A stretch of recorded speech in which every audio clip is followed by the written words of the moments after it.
Welcome to the In Love with PMDD Podcast. I am your host, Rose, your PMDD Relationship Expert. I have personally been suffering with PMDD for over 15 years and spent so much time desperately trying to navigate my intimate relationships, going from breakup to breakup, thinking that everyone else was the problem. I am now married to an amazing PMDD partner thanks to the PMDD specific relationship tools that I have developed over the years, and now I am here to share them with you. Because I know that there is not much research available to PMDD partners, I am now dedicating my doctorate practice specifically for PMDD relationships.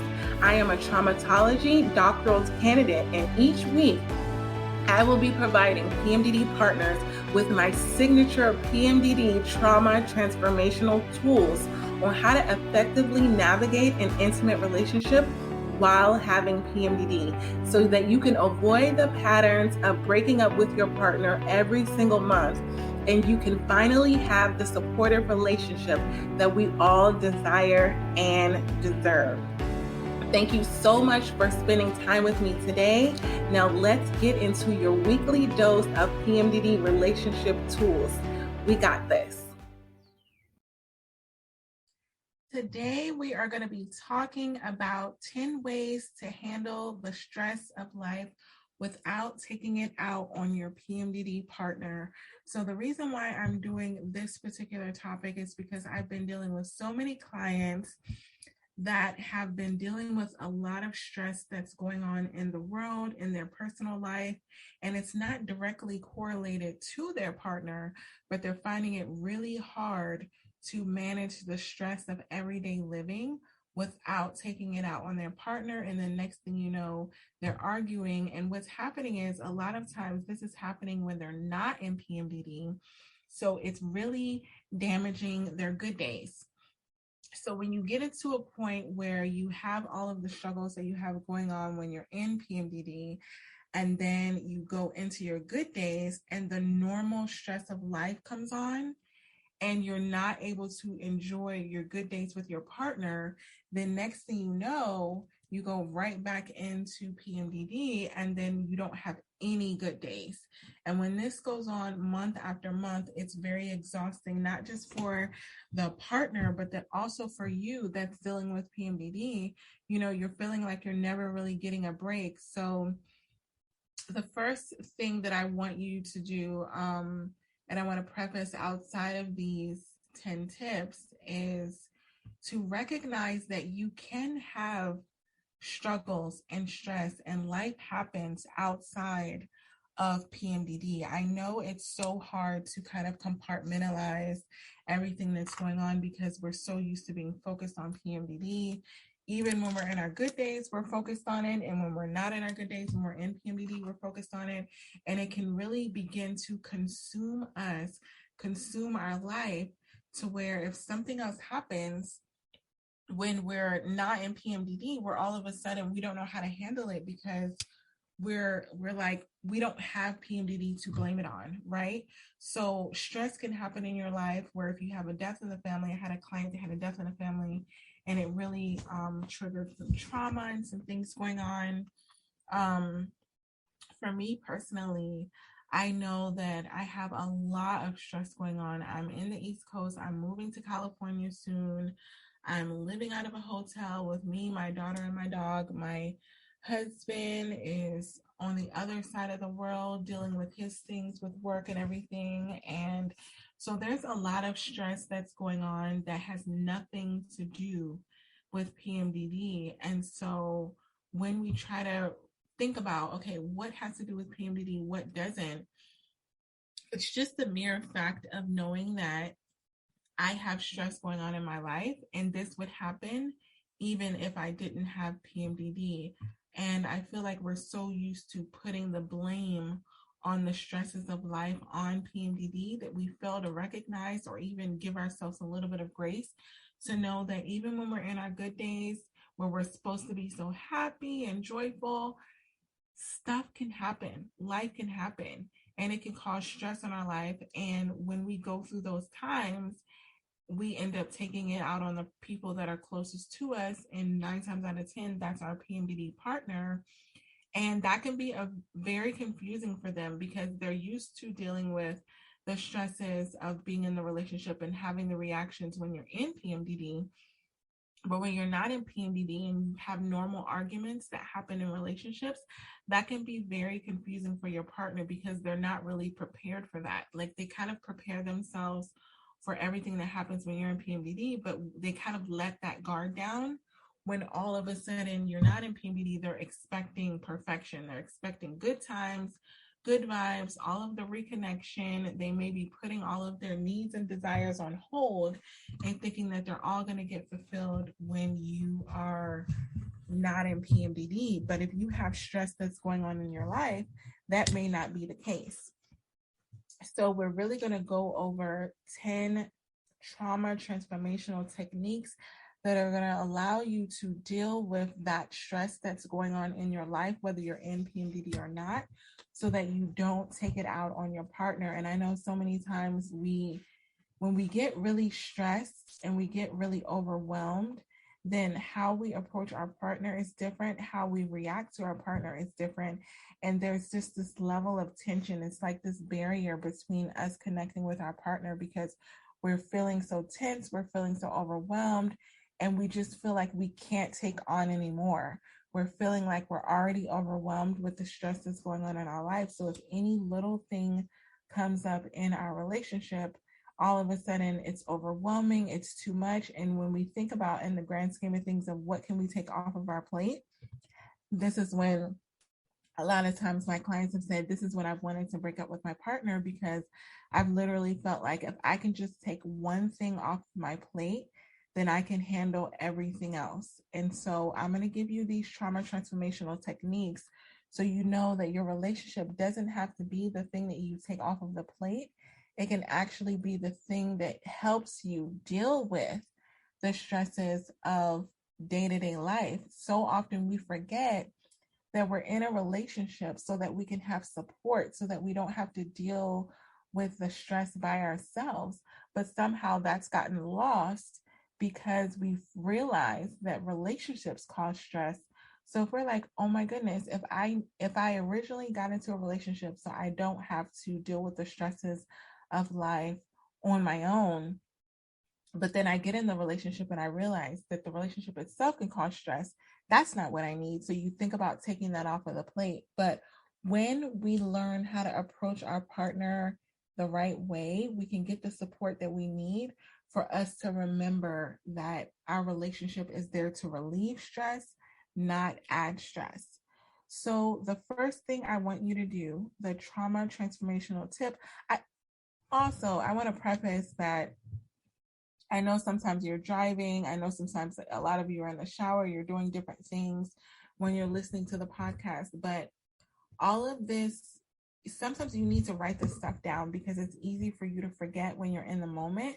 And sometimes if you don't have time to listen to the podcast again, then you can take notes on it, just little notes that you know that you'll remember, so that when you find yourself in these situations, I know for sure throughout the month, without all of my podcasts, you're going to find yourself in one of these situations and you can refer back to this.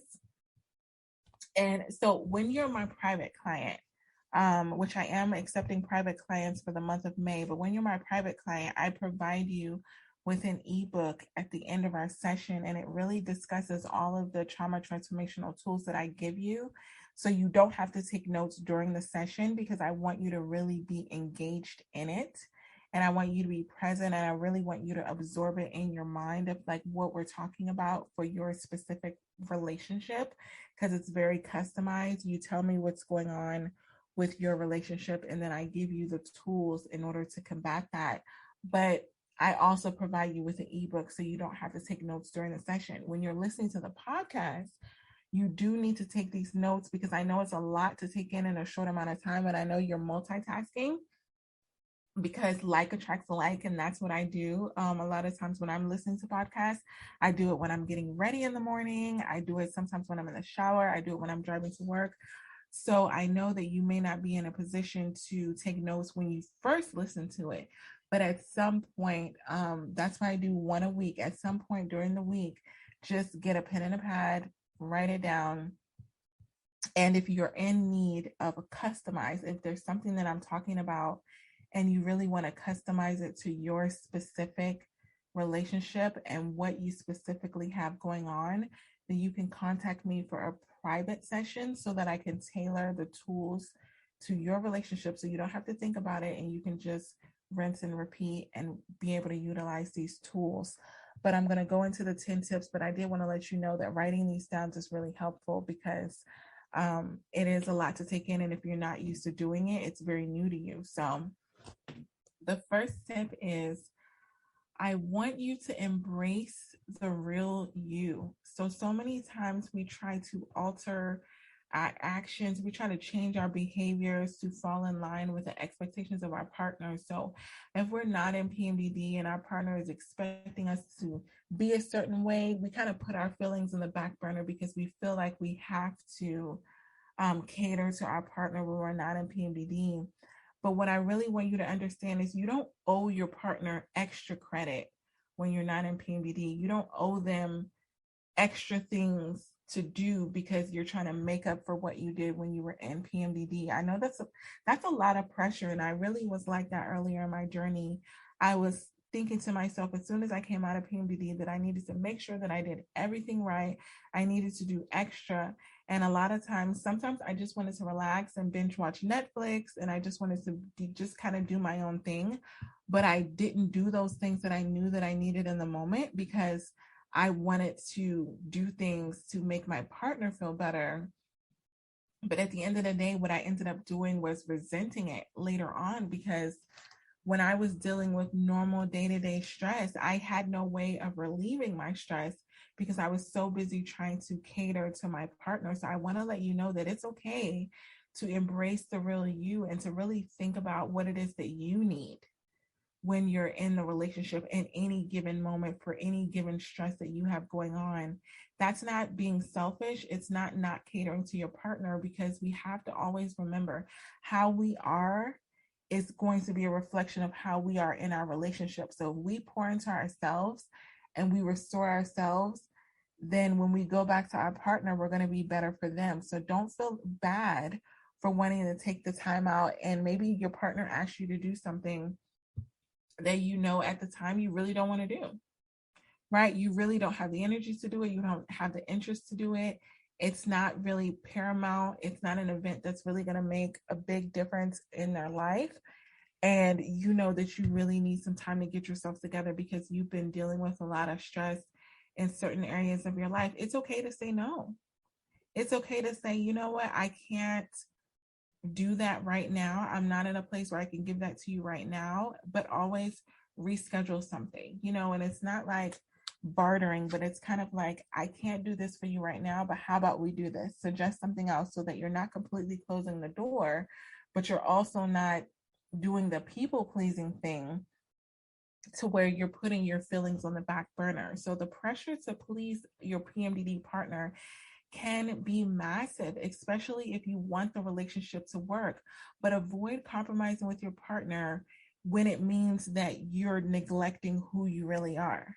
So though that's going to cause you unnecessary stress, it's going to get you to really become overwhelmed, and it's going to cause you to think that at the end of the day, your relationship is something that you need to take off the table because it's causing you too much stress. So you need to be true to who you are and recognize that if that's not who the person wants, they're going to eventually find out, right? So if we spend so much time masking who we are, pretending that we're a certain way when we're really not, when they discover who you truly are, you're going to be faced with that decision where your partner is going to be faced with that decision where, is this the person that I really want to be with, right? And you can't hide who you really are forever.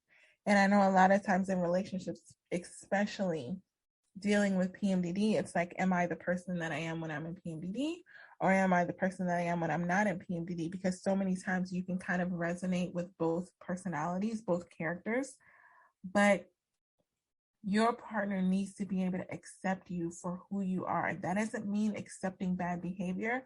That doesn't mean accepting abuse. But what that does mean is you need to make sure that you're being your authentic self so that they know what they're getting themselves into, right? We don't want to present a false facade of I'm this perfect person when I'm not in PMDD, and that's not the case.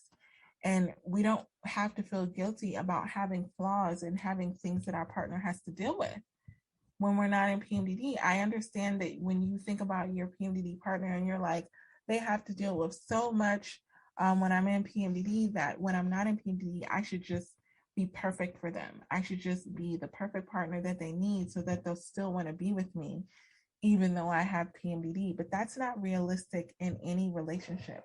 Even when you think about being your best self still has flaws. There's still things about you that your partner is going to have to deal with. And it's things with them that you have to deal with. So it's a touch and go. It's very balanced, right? You don't have to be perfect for your partner, and your partner doesn't have to be perfect for you. So you need to recognize that too. You cannot expect your partner to be perfect when you're in PMDD. You can't expect them to know how to handle every single thing that you have going on when you're in PMDD, when you're still trying to figure it out yourself. This is why I created my signature course for partners called the PMDD Partners Path. And this is where you're giving your partner an actual course of what they can go through to learn how to handle being in a relationship while you have PMDD, and learning how to be a better PMDD partner for you.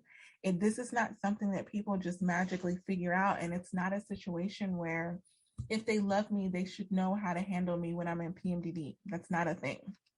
So if you haven't signed up for the waitlist for that course, go to the link in my bio at In Love with PMDD and go have your partner. You can sign up for your partner to get into that course. I've made it very affordable because I want partners to be better equipped with knowing how to be a better PMDD partner, and then also providing you with the things that you need, and then catering to the things that they need as well. So the second thing is be honest about your feelings. So your feelings are true to who you are in that specific moment, and you should always try to stand by them. So when you begin to mask your feelings so that you don't show your partner how bad you feel or how negative what kind of negative mindset you may be in, that becomes very exhausting over a long period of time, right? We can do that for a little bit, where if your partner's asking you how you feel and you don't want to burden them because you know that they have some stuff going on, so you try to pretend like you're completely fine. That's not realistic because it's not sustainable. Whatever's bothering you is going to continue to bother you, whether you tell your partner about it or not. And your energy is going to it's going to speak for itself. Your energy is going to be off if you have things bottled up, things that are really bothering you.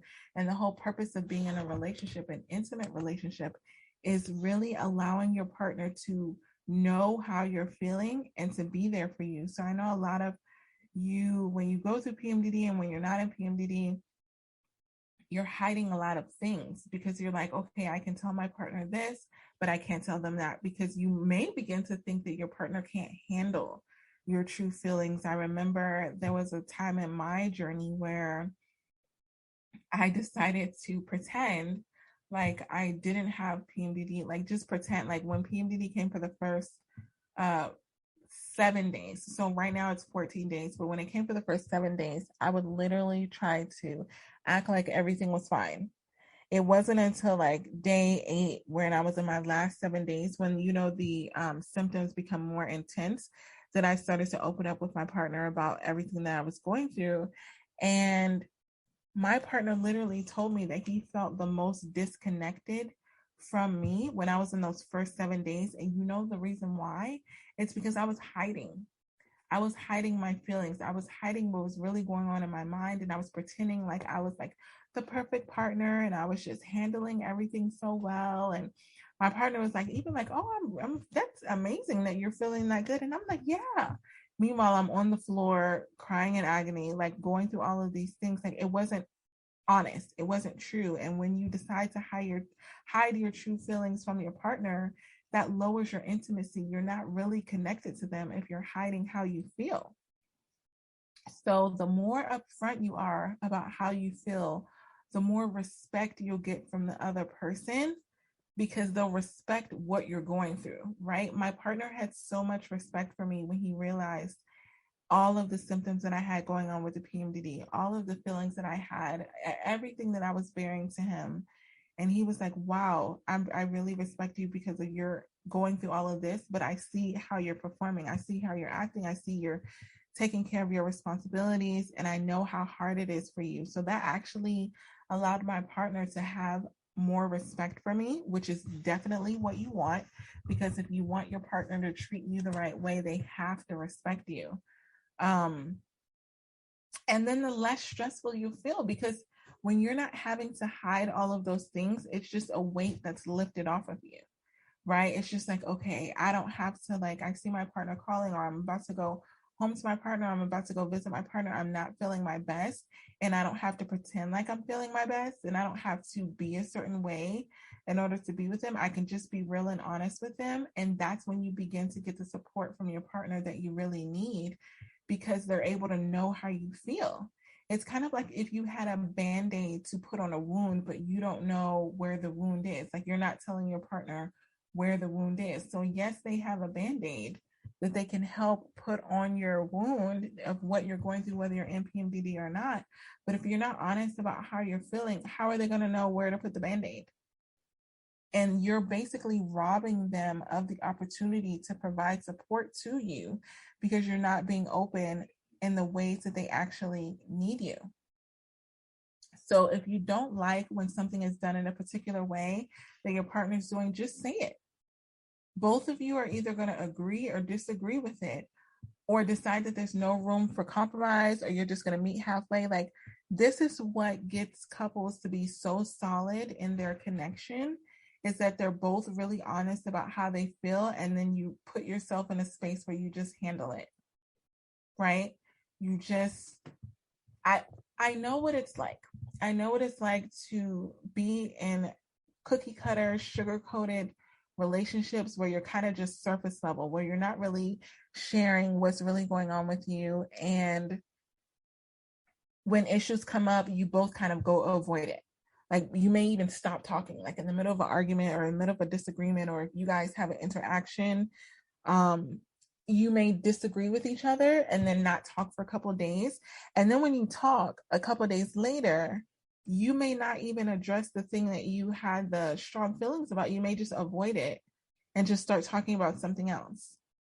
And what happens is, over time, all of those issues that you had, they don't go away. It's not like you conquered them together and you came to an agreement, which is what you do in healthy relationships. You come to an agreement where you both feel satisfied, where you both feel seen, you both feel heard, you both feel understood. But so many times you're trying to feel understood when you haven't really expressed how you feel. So how is your partner supposed to understand you if they don't know you, if you're not bearing your truth, if you're not being who you really are? And in contrast, if your partner's actions make you feel happy, say it. So many times we think that our partners should know when we're pleased with them. When your partner feels gratitude, when they feel like you appreciate them, they're going to do more of those things. So it's not just about sharing your negative feelings, it's about sharing your positive feelings as well. So that if your partner is doing something that's really, really helping you, whether you're in PMDD or not, let them know. Specifically, when it's times that you're in PMDD, I've had clients that say, I had a really good month in PMDD with my partner because they did this, this, and this. And then I say, well, did you tell them that? And they're like, no, I didn't tell them. Go tell your partner that, so that they know to do it again for the next month. If you don't provide that reassurance to them, they're not going to know that that's the thing that's working. So the next thing is, let things flow naturally. So many times in our relationships, we're trying to force our partner to get over certain feelings that they may have. Like, say if you had a disagreement and you're ready to get over it, you've realized what went wrong and your partner's not there. They're still upset, they're still angry, but you're feeling really, really anxious. You're like, I really want them to understand. I really want them to know. So we need to talk about this right now, but they may not be ready. You need to let things flow naturally. As long as you give them the space, like let them know, hey, when you're ready to talk about this thing, I'm ready to talk about it, and then give them space and let it flow naturally. Let them come to you. Try not to force the relationship to go into a new stage before it's ready. If you're not in that stage where you're healing from an argument, healing from a disagreement, because your other partner's not there, both people have to be there. When you go to have that conversation and one person's not ready, it's just going to cause further damage. So that's what I'm going to let you know. If you try to force it, you're just going to make it worse. And I know that you'll feel better when you know that your partner feels better, and you'll feel more secure when you know that your partner is more secure, but you can't force them to be ready. You cannot force them to be a way that they're not ready to be in. And trust me, when they're ready, they'll let you know. They'll give you cues, or they'll even just say like, hey, you want to talk about something? You want to, go to a movie? When you're reconnecting with your partner because of something that happened when you were in PMDD, maybe it was PMDD rage took over, you said things, you did things, and you knew that you went too far. When you go to reconnect, don't go straight into talking about what happened, right? Because if what happened was a very tense situation and you go straight back into talking about it once your partner's calmed down, you're going to just get them angry, irritated, triggered all over again. What you want to do is you want to allow your relationship to flow through that argument, through that disagreement by doing something fun. You need to reconnect with your partner in a loving way before you start to discuss any disagreement, because they're going to be more willing to hear you, to be calm, to be loving when you're saying certain things. And when they're in that calm and loving place, even when they're triggered, they're less likely to get defensive because they're feeling that loving feeling versus feeling that defensive feeling where you feel like you have to defend yourself. You're on both sides of the spectrum and you're trying to prove your point and the ego's there. When you're in that space, there's no room for resolution. There's no room for getting back on the same page because you're in that fight or flight mode because there's so much stress going on. So go with the flow, go do something that you really enjoy and let that be it. Maybe you give it a day where you're just spending time relaxing, getting into that good loving place with your partner, and then you bring it up the next day. You don't have to stop the loving moment that you have when you're reconnecting with your partner and then bring up something that's going to trigger that disagreement all over again, right? Allow yourself to go through the flow. Allow yourself to really enjoy the circumstance for what it is. The next thing is take the time to get to know your partner at every stage. So a lot of times we assume that we know our partner, right? We assume that we know them. We know how they feel. We know why they're upset. No. Always be in the stage of learning your PMDD partner because they're dealing with your different PMDD symptoms every single month, and that can trigger them in different ways. So never think that you know them so much to where you stop studying them, where you stop trying to understand where they're coming from. So it's important as you spend time together, you really get the chance to check in with them, right? When you're in PMDD, I know it's so easy to think that everything is about us and everything about the relationship should be in tune with us because we're the ones suffering, we're the ones that have PMDD. But you need to check in with your PMDD partner as well. What's going on with them this cycle? You have to do this month by month, right? Because just as our PMDD symptoms are different, so are their reactions, so are their triggers. So what do they like about this time? What do they dislike? What are things that you're doing that's triggering them? What are things that you're doing that's actually making them happy? What are they believing that's really helping during this particular PMDD cycle? And then what are they believing that's really damaging about this PMDD cycle? Like really give them the space and the opportunities to communicate that with you, because you may be doing something subconsciously that's actually helping or hurting. But if you're not getting that feedback from your partner, then you're not going to be able to know for the next time that you're in PMDD. So even when you're not in PMDD, don't take your guard down in a sense of, oh, I'm just going to let things coast how they are. Use that time to really have those conversations with your PMDD partner and say, how did everything go last month, or this particular month, the last couple of weeks? Like, check in with them, find out what they like, what they dislike, and get their feedback and utilize it. I have my clients do this all the time.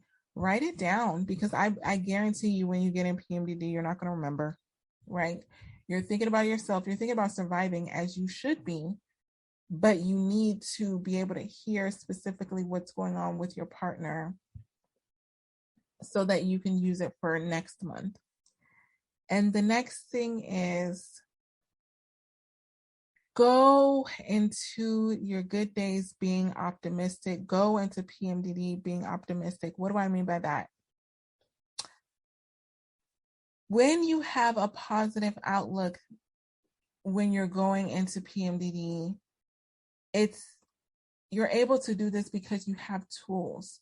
So this is why I provide my clients with the ebook that goes along with their sessions, because when you and your partner feel like you have something that's going to help you overcome anything that's about to come up, then you're less likely to go into it expecting negative things to happen, right? Some of my clients have had the best PMDD cycles together when they've utilized the tools that I've given them, because they just went into it in a more optimistic manner. Like, PMDD is not going to take over us this particular cycle because we have tools to handle it. It's like if you're going into war, if you have bullets in your gun, you're going to be able to shoot back at the enemy. But if your tank is empty, if your chamber's empty, my husband shoots. I shoot too. I'm in the military, but not as much as him. He's infantry, so I'm trying to use this analogy. But basically, if you don't have any rounds in your chamber, then when the enemy comes, you're going to be more susceptible to feeling negative. You're going to panic. It's going to cause you more stress, because you're going to be like, I don't know what I'm going to do. And we all know that when we get into that mode of, I don't know what I'm going to do, it causes us more stress, right? So be optimistic and utilizing the tools. Honestly, even if you're not my private client, you can binge watch. You can binge listen to a lot of my podcasts and get a lot of helpful tools. Like I told you, if you write them down and you implement them, they can really help you. Now, if you need customized advice for your specific relationship, you're going to have to book a private session with me so that I can give that to you. But if you really take the time to listen every single week, I'm giving you tools with situations that I guarantee are going to come up in your relationship during the course of your PMDD, and I even help you when you're not in PMDD. So on both sides of the spectrums, but you're going to be more optimistic if you know that you have some knowledge of what it is that you can do to combat when those things start happening to you. And it enables you to focus on and enjoy what's good about the relationship, instead of agonizing over every detail and everything that's wrong. Like, so many times we start to go into PMDD and we start thinking about everything that went bad during the last PMDD cycle. Like, I know this is going to happen because on this day this happened, and on this day this happened. If you go into it expecting negative things that's going to happen, it's a law of attraction. It's going to happen, right? The law of attraction is whatever it is that you expect will begin to show up in your life. And this is especially true with your PMDD relationship. So I'm not saying that stuff comes up in your PMDD relationship because you're expecting it. Things are going to happen, but if you go into it with the expectation of like, I know it's going to be horrible. I know last month was bad. Oh my goodness, we just had a really good couple of weeks when I wasn't in PMDD. I know everything is going to go downhill. Well, guess what? That's exactly what's going to show up in your life. And why shouldn't it? You're expecting it. So the next thing is, remember that your ultimate goal is to build a relationship that truly works, where you're most authentic, when you're most real, And the stress of your relationship doesn't have to be a burden if you have tools that are going to be able to combat it. Like if you have things that can actually help you, then you're going to feel more confident in whatever it is that's going your way. So, number 6, focus on what's going right in your relationship. This is a lot of times when my clients initially come to me, they're complaining about things that are happening that are going wrong. And when you're in that really negative mindset of focusing in, because what you focus in on gets bigger, right? So if you're focusing on everything that's going wrong, so often you forget everything that's going right. And I had a client this past week, and she immediately started the session with telling me everything that was going wrong, which I want you to do. I want you to be open with me about that.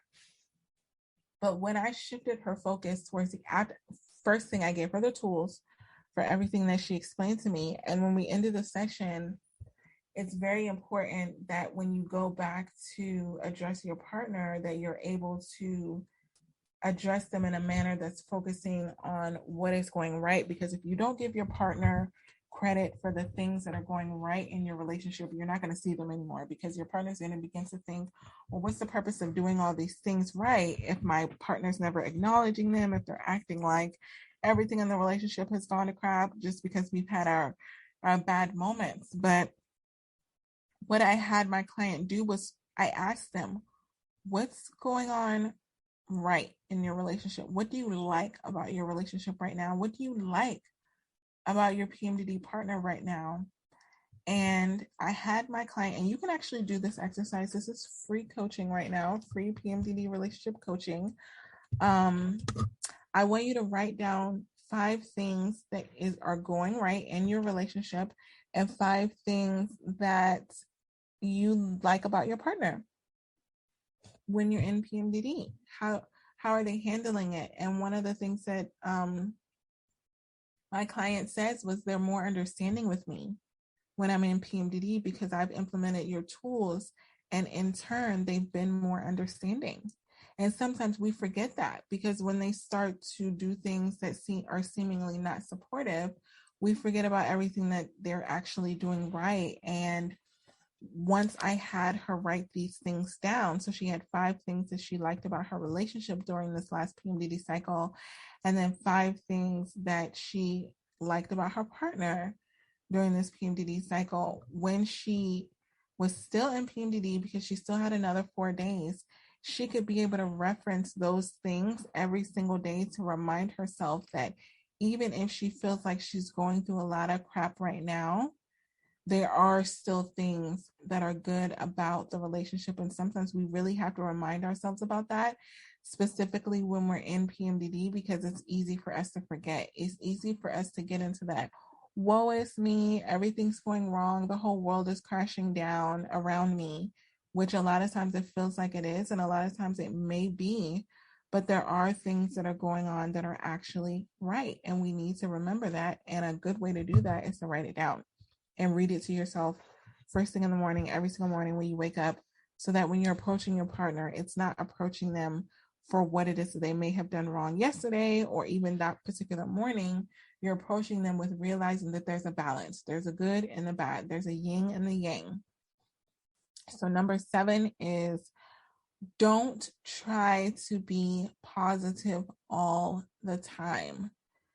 Decide that it's okay to not be the perfect PMDD partner.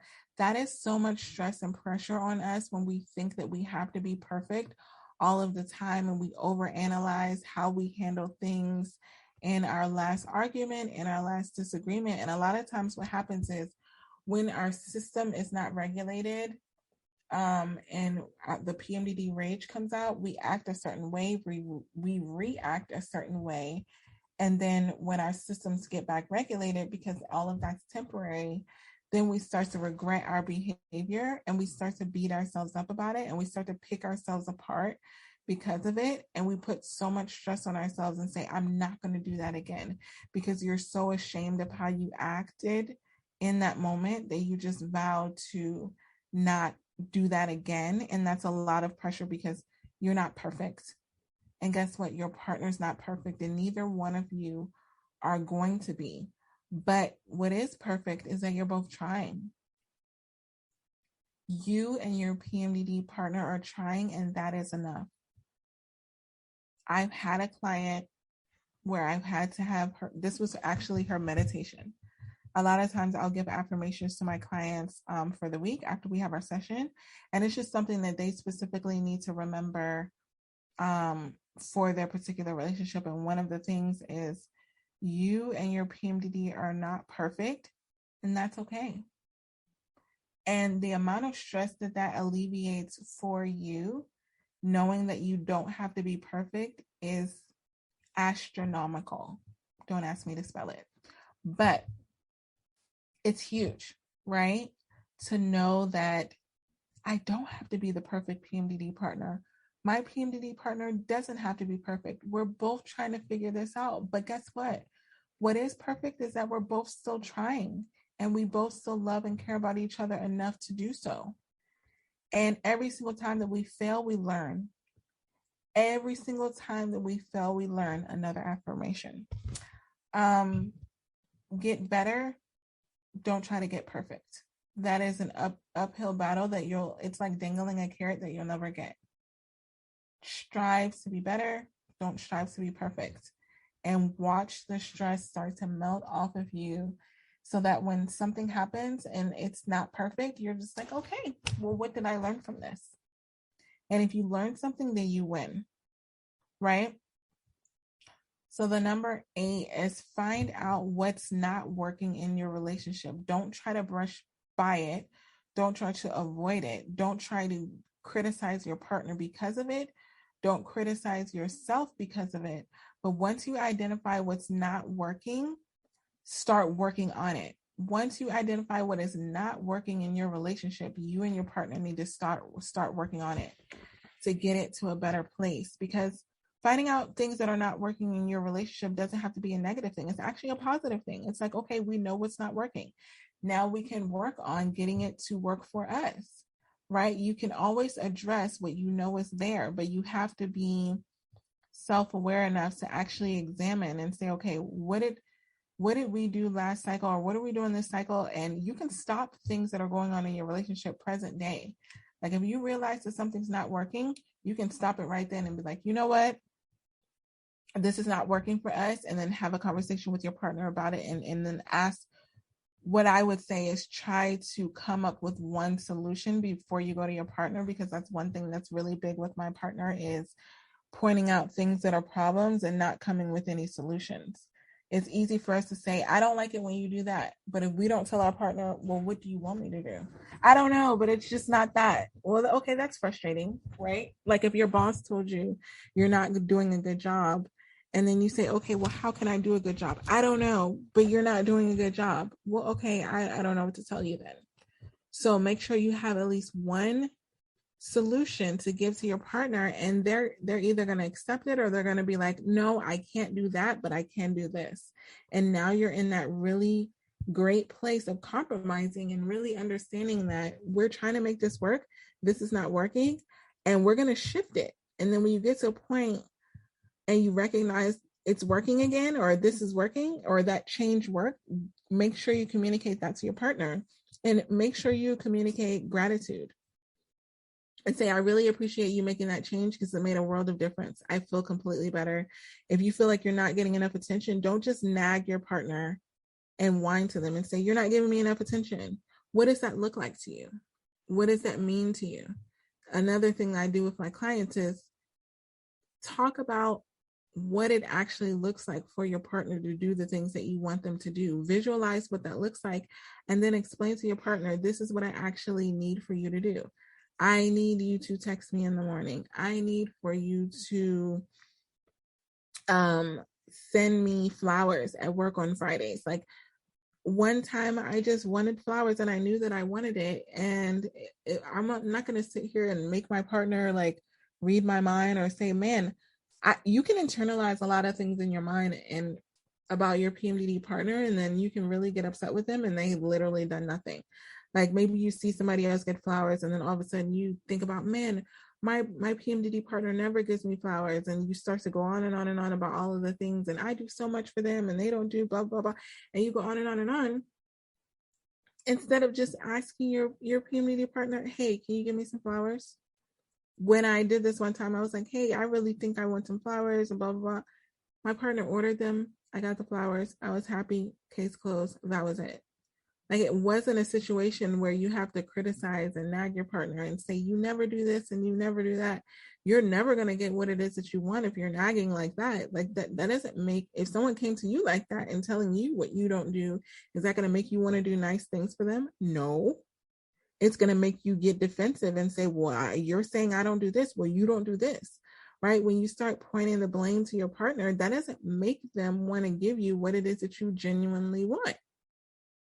So addressing what is not working in your relationship is actually really good for getting what it is that you do want. And that's number 9. What do you want in your PMDD partnership? What do you want in your relationship? What does that look like for you?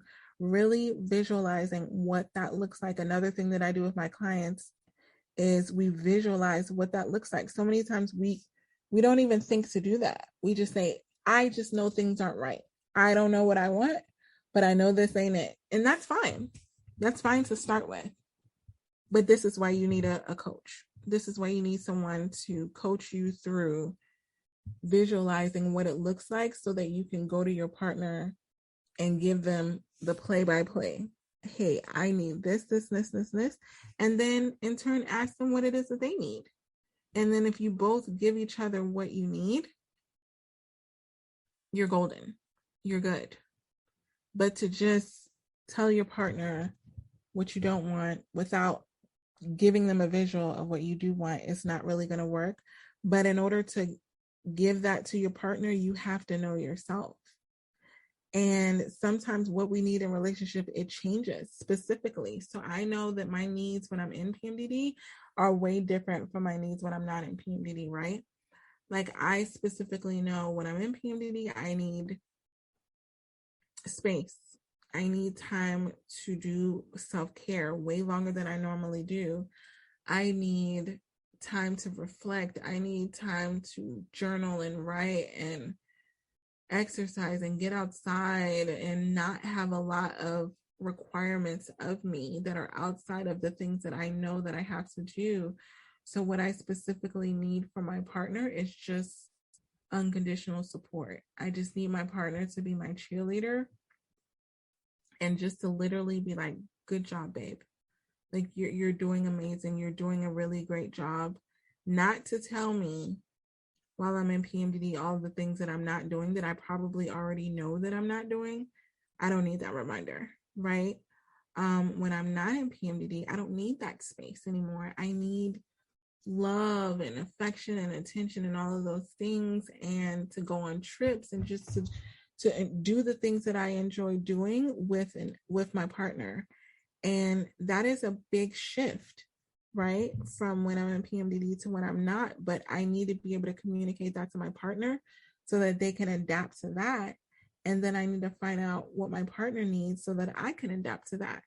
And that looks different for everyone, but we need to be able to let our partner know what it is that we need. And we're in very unique situations because what we need does shift from when we're in PMDD to when we're not. And the last thing, number 10, I hope you're taking notes at some point because I just gave you 10 gold nuggets. But number 10, believe your relationship will not only work. I hate that phrase of we're going to make it work. Like, it sounds like horrible. It sounds like a task. It sounds like something that's even more stress. It sounds like work, right? I want you to believe that your relationship with your PMDD partner will be amazing. You have to believe that in order for it to come true in your relationship. You have to remember everything that you've made it through. You have to remember how to value your partner and value why you're even choosing to be in a relationship, right? These are things that you need to believe. You need to believe that being in a relationship with your specific PMDD partner is going to add to your life and it's going to make it amazing. because there's so many times when we're stressed out where we think it's going to be a burden and we think it's going to be extra stress, and we're going to think you need to have that core belief and remind yourself and do something every single day. Me and my partner do something first thing in the morning every single day before we check in with anybody else. We check in with each other, and we do this every single day, whether we're arguing, whether we're not arguing, good days, bad days. We do it every single day, and it calibrates us and reminds us that our relationship is amazing. We have been through so much together. We have made it through so many things together. And we're going to continue to go through things together.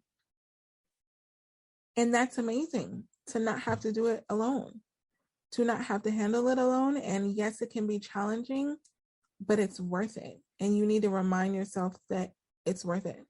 Just like if you're working on a job and you're stressed out or whatever, but you get your paycheck, it reminds you that it's worth it, right? Every 2 weeks, every week, every month, your paycheck is your validation that you're going to work, you're getting up on days that you don't feel like it's actually worth it, because it's providing you, it's supporting you, right? Your paycheck when you go to work supports you. And so it reminds you that you need it. Your relationship supports you, and you need to do something every single day to remind yourself that the work is worth it and that your relationship is amazing despite the fact that you have PMDD. You got this. I hope these PMDD Trauma Transformational Tools help you and your PMDD partner. If you found this podcast helpful, please comment and leave me a 5-star review to help other PMDD partners find our show with these tools and support. This is how you can help support the show and other PMDD partners. For everything that as PMDD partners go through, we should not have to do this alone. So until next time, remember that we can have the relationship that we desire and deserve while we have PMDD. We got this.